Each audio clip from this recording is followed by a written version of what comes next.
Magandang araw.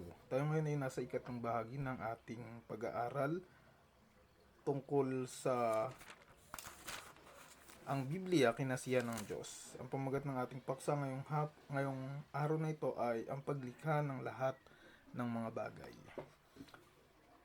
Sino ang gumawa ng sanlibutan? Paano dumating ang tao sa lupa? Saan ang galing ang mga bulaklak? Ang mga punong kahoy, ang mga ibon, ang mga hayop at ang isda.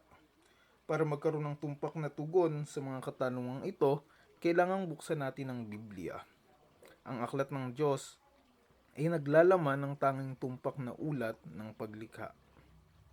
Unang tanong, ano ang pinagmulan ng material na sansinukob? Henesis Kabanatang 1, Talatang 1. Nang pasimula, nilikha ng Diyos ang langit at ang lupa. Ikalawang tanong, paano ginawa ang mga langit? Awit Kabanata 33, mga talatang 6 at 9. Sa pamamagitan ng salita ng Panginoon ay ginawa ang mga langit at lahat ng mga hukbo nila sa pamamagitan ng hinga ng kanyang bibig. Sapagkat siya'y nagsalita at iyon ay naganap, siya'y nagutos at iyon ay tumayong matatag. Ikatlong tanong, gaano katagal mananatili ang lupa? Awit 104, talatang 5, iyong inilagay ang lupa sa kanyang saligan upang ito'y huwag mayanig kailanman.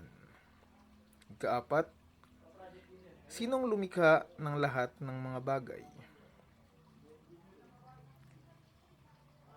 Isayas Kabanata 40, talatang 26 at 28. Itingin ninyo ang inyong mga mata sa itaas at tingnan ninyo kung sinong lumikha ng mga ito. Siya na naglalabas ng kanilang hukbo ayon sa bilang, tinatawag niya sila ayon sa pangalan. Sa pamamagitan ng kadakilaan ng kanyang kapangyarihan at dahil sa siya'y malakas sa kapangyarihan ay walang nagkukulang. Hindi mo ba nalaman? Hindi mo ba narinig?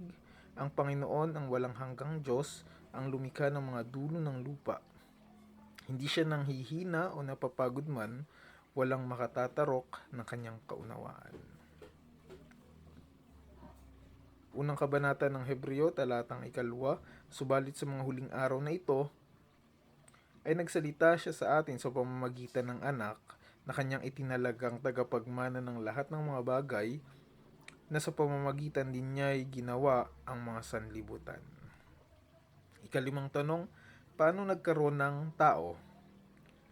Ikalawang kabanata ng Henesis, talatang 7, at nilalang ng Panginoong Diyos ang tao mula sa alabok ng lupa at hiningahan ang mga butas ng kanyang ilong ng hininga ng buhay at ang tao ay naging buhay na kaluluwa. Ika-6 na tanong, paano maaaring maunawaan ang salaysay ng paglalang? Hebreo, ika-11 kabanata, talatang 3. Sa pananampalataya ay nauunawaan natin na ang mga sanlibutan ay nilikha sa pamamagitan ng salita ng Diyos. Ano pa tong mga bagay na nakikita ay nagmula sa mga bagay na hindi nakikita. Kapitong tanong, natitiyak ba natin na ang bawat araw ng linggo ng paglalang ay araw na may 24 na oras? Ang unang kabanata ng Henesis ay nagbibigay ng isang tiyakang ulat ng bawat araw ng paggawa at may isang tiyak na palatandaan ng eksaktong haba ng bawat araw. Sa pagtatapos ng unang araw ng paggawa, sinasabi ng Biblia, nagkaroon ng gabi at nagkaroon ng umaga ng unang araw. Unang kabanata ng Henesis, ika-5 talata, huling bahagi. At sa gayon ding kaparaanan, ang bawat isa sa natitirang mga araw ng sanlinggo ay nilagyan ng tanda. Ang bawat araw ay binubuo ng dalawang bahagi, ang liwanag at ang dilim. Sa panukala ng Diyos, ang paglubog ng araw ang palatandaan ng pagtatapos ng araw. Basahin ang unang kabanata ng Henesis, mga talatang 14 hanggang 18. Ang bawat araw ng sanlinggo ng paglalang ay may 24 na oras na nagpapasimula at nagtatapos sa paglubog ng araw. Pansinin, kung minsan may isipang ipinagpapauna ng isang araw sa ilang pangyayari ay maring walang katiyakang haba ng panahon. Gayunman, ang isang pag-aaral ng mga manuskritong Hebreo ay nagpapahayag na kailanmat ang terminong araw ay ginagamit na may isang tiyakang bilang na isang pang-uri. Ang isang araw na binubuo ng 24 na oras ay laging ipinahihiwatig. Ikawalong tanong, bakit nilikha ang tao? Isayas, Kabanatang 43, talatang 7. Bawat tinatawag sa aking pangalan, sila na aking nilikha ay para sa aking kaluwalhatian. Oo, yaong aking inanyuan. Oo, yaong aking ginawa.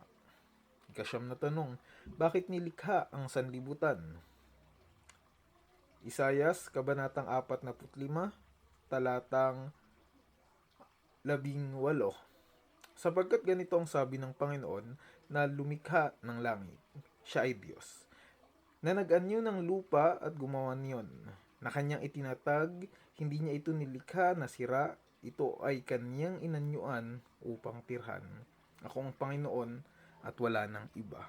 Pansinin, basahin ang Job, Kabanatang 38, unang talata, hanggang Job, Kabanatang 42, talatang 6. Sa mga talatang ito, ay makikita ninyo ang katwiran ng Diyos sa ateista at suling pagpapahayag ni Job nang makita niya ang Diyos sa pamamagitan ng kalikasan. Ikasampung tanong, anong pangunahing batas ng kalikasan na inilalahad sa Henesis, unang kabanata? Sa kabanatang una, ang bawat isa sa mga batas na ito ay pinangungunahan ng pariralang sinabi ng Diyos. Una, binabanggit ng Diyos ang batas ng liwanag. May kinalaman ito sa mga kulay at kanilang pagkakabagay-bagay, ang pag-ikot ng daigdig. Ang panahon ay nagsimula at pinakilos. Basahin ang 3 talata. Ikalawa, ang batas na namamahala sa atmosfera ay binabanggit sa talatang 6. Ikatlo, sa talatang 9, ang Diyos ay nagbigay ng batas na may kinalaman sa hangganan para sa lupa at ng dagat. Ikaapat, itinakda ng Diyos ang batas ng mga uri sa kaharian ng mga pananim. Ang bawat isa ay namumunga ayon sa kanyang uri. Basahin ang talatang 11. Ikalima, isinasaayos ng Diyos ang panahon sa pagiging mga araw, mga buwan, mga panapanahon sa pamamagitan ng paglalagay ng araw, buwan, at lupa sa ilalim nilang mga daraanan. Basahin ang talatang 14. Ika-6, inilagay ng Diyos ang pag-iral ng batas tungkol sa pangpapawirin at pangtubig na buhay na ang bawat isa ay magbubunga rin ayon sa kanyang mga uri. Mga talatang 20 at 21. Ikapito, sa talatang 24, ibinigay ng Diyos ang batas na may kinalaman sa mga baka at mga hayop. Ang bawat isa ay mag-aanak ayon sa kanyang uri. Ikawalo, ang batas ng pagkalalang sa tao ay isang bukod at tanging gawain ng paglalang. Basahin ang talatang 26. Ikasyam, ibinigay ng Diyos ang batas ng pagsasali ng lahi ng tao. Basahin ang talatang 28. Ikasampu, sa wakas ibinigay ng Diyos ang batas tungkol sa kakainin ng tao. Basahin ang mga talatang 29 at 30. Ika-11 tanong, anong mga batas ang may kinalaman sa pag-uugali ng tao na ipinahayag sa Henesis, Kabanatang 2? Una, binanggit ng Diyos ang batas tungkol sa Sabat. Pinabanal niya ang ika-7 araw. Basahin ang Henesis, 2 kabanata, mga talatang 1 hanggang 3. Ikalawa, ibinigay niya ang batas tungkol sa paggawa. 6 na araw ang ibinukod para dito. Basahin ang talatang 15 at Exodo 20, talatang 9. Ikatlo, ibinigay ng Diyos ang utos na may kinalaman sa pagpipigil. Ang tao ay dapat na may pagpipigil sa sarili. dapat niyang kilalanin ang pagiging may-ari ng Diyos. Ang punong kahoy ng pagkakilala ng mabuti at ng masama ay naging subukan ng pagsunod ng tao. Basahin ang mga talatang 16 hanggang 17. At ikaapat, ibinigay ng Diyos ang batas ng pag-aasawa. Ito ang saligan ng tahanan at ng makataong panlipunan. Basahin ang mga talatang 18 at 24. Konklusyon, ang lahat ng ginawa ng Diyos ay napakabuti. Ang tao ay ginawang sakdal. Walang Diyos na tulad ng manlalalang. Atin siyang sambahin. Basahin ng Isayas, ika-43 kabanata, mga talatang 10 hanggang 13.